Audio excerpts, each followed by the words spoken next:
Okay, we're looking at question number 2 now. And what we've got in question number 2 is we've got Candy Capers. They commenced trading on the 1st of October in 2014. And we're doing a budgeted data for October, November and December.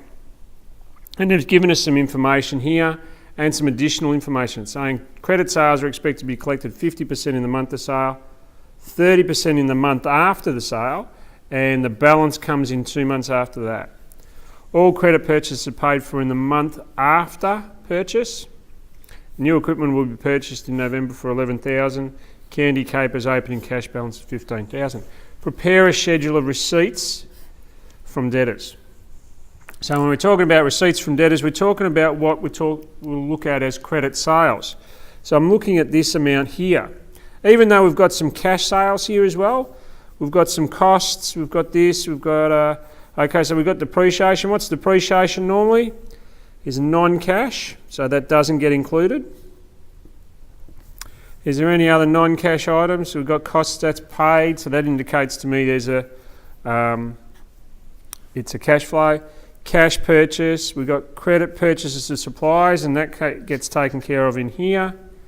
Credit sales, well, we're going to do that in here.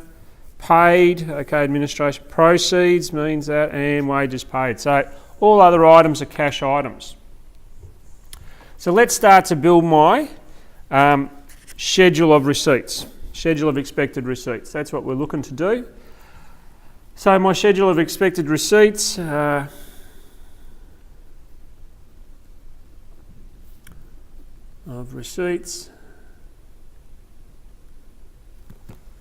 schedule of my receipts.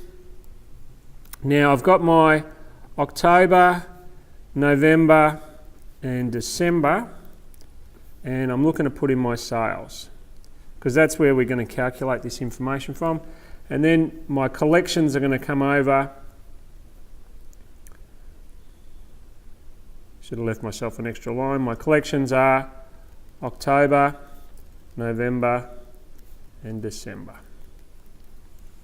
All right. Now my sales are, where are they? 8,000, 10,000 and 12,000. So I've got 8,000, 10,000 and 12,000. Now I'm just going to make some notes here that help me with my calculation. Now it said credit sales are expected to be 50% in the month of sale. So that's telling me that if I'm selling it in October, I'm collecting 50% of this in October. So I'm just going to give myself a little note there. So I sell it in November, I collect 50% of it in November. And I sell it in December, so that means I'll collect 50% of it in December. Then goes on to say that 30% in the month after sale. So I've sold it in October, the month after sale is November, so I'm collecting 30% in the month after sale. I'm selling it in November, the month after November is December, and I'm collecting 30% again. And obviously I'm selling in December, I don't have a collection bit here. Now the last bit it says is the balance is in 2 months after sale. Now we only have to do that for October, because 2 months after October is November, December, we collect 20%. And that's just going to let me work out my calculations. So what I'm aiming now to do is calculate what 50% of 8,000 is 4,000. And 30% of 8,000 is 2,400. And 20% of 8,000 is 1,600. Now we do the same for December. 50% of 10,000 is 5,000. 30% of 10,000 is 3,000. And now we've got 50% of December is 6,000. So we've got our calculations. Now I can total that up.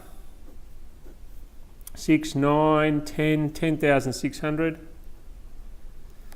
I've got 2,400, 7,400. And I've got 4,000 here. So that's my schedule of receipts.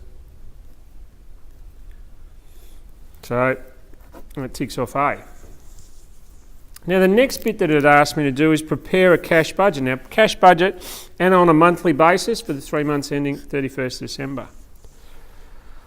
All right, so what we've got now is we're going to have to put in all our other cash positions. So let's start.